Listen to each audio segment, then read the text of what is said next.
Let's talk about Romans 8:28. And we know that for those who love God, all things work together for good, for those who are called according to His purpose.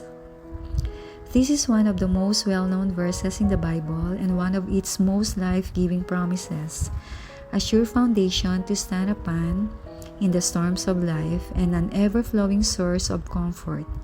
It contains four unshakable convictions. First, God is at work in your life. He is always at work, personally, uniquely, and continually. He is shaping you, healing you, drawing you, and transforming you. He is always at work in your life because you matter so much to Him. What is God doing right now? Pay attention.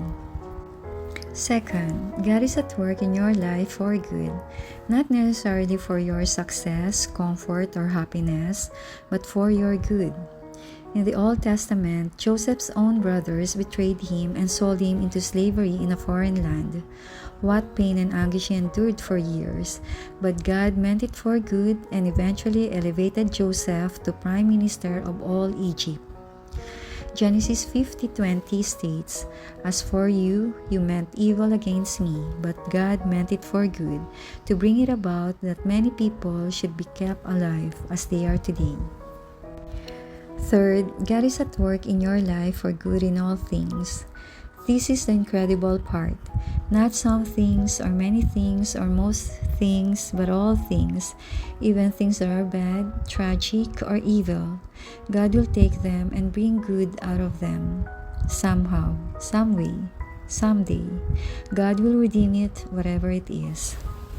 Fourth, this is true for all believers. This is true for those who love God and are called according to His purpose. We don't simply hope all of this is true. We know it. We know that God causes all things to work together for good. Every single thing, nothing will touch us that God will not use for good. Nothing. Joseph in the Old Testament is a superb example of this truth, but the best example is Jesus Himself on the cross. When evil men nailed Jesus to a cross, it was the worst sin, the greatest crime in all history. But from God's standpoint, it was the greatest act of love, and it did more good than anything else in history. You know what meant for evil, God meant for good. So whatever happens to you, God will redeem it for good.